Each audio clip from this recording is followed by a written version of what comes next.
Assalamu alaikum wa rahmatullahi wa barakatuh. Welcome back to another episode of the Deen Tawheed lesson.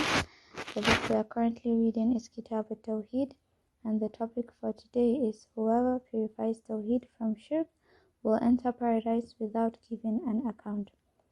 Allah the Almighty said, Verily Ibrahim alayhi salam was indeed a model, devoutly obedient to Allah, unswervingly true in faith, and he was not of those who ascribed partners to Allah.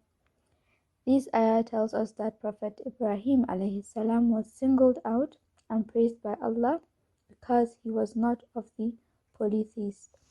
And Allah subhanahu wa ta'ala further said in Quran 23, and those who ascribe not anyone in worship as partners with their Lord. In this verse, Allah mentioned Tawheed as one of the characteristics of those He gave glad tidings of a good end to in the verses that follows. See Quran 23 verses 60 to 61. Hussein bin Abdurrahman narrated, once when I was with Sa'id bin Jubayr, he asked, who amongst you saw the shooting star last night?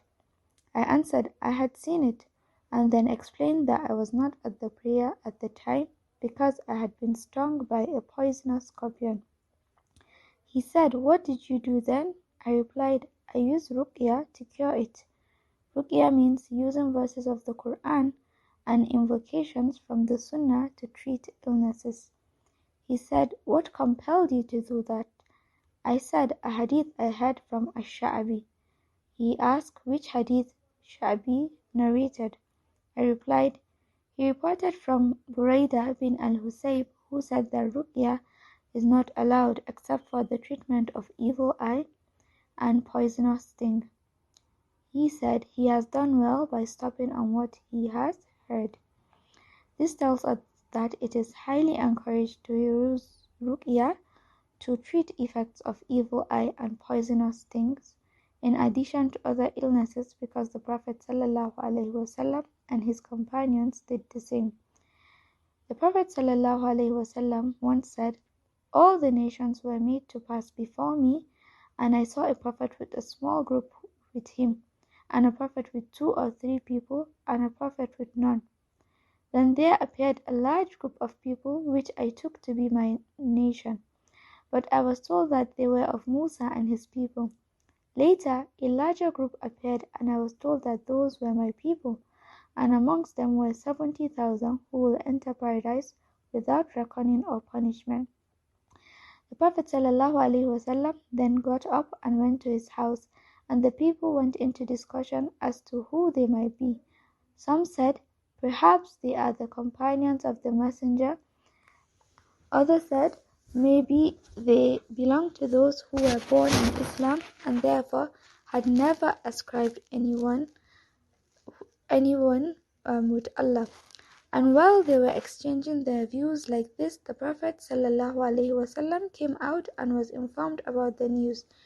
He ﷺ then said, those people are those who do not treat themselves with ruqya, that is, they do not ask for others to do ruqya for them, but they do it by themselves, nor do they believe in good or bad omen from birds, nor do they get themselves branded, that is cauterized with fire, but they put their trust only in their Lord.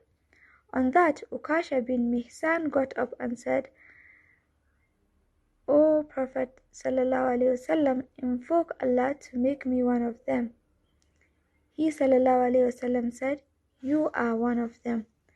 Then another man got up and said, invoke Allah to make me one of them. He ﷺ said, Ukasha has preceded you. This further explains to us that in Tawheed, people are classified into various ranks.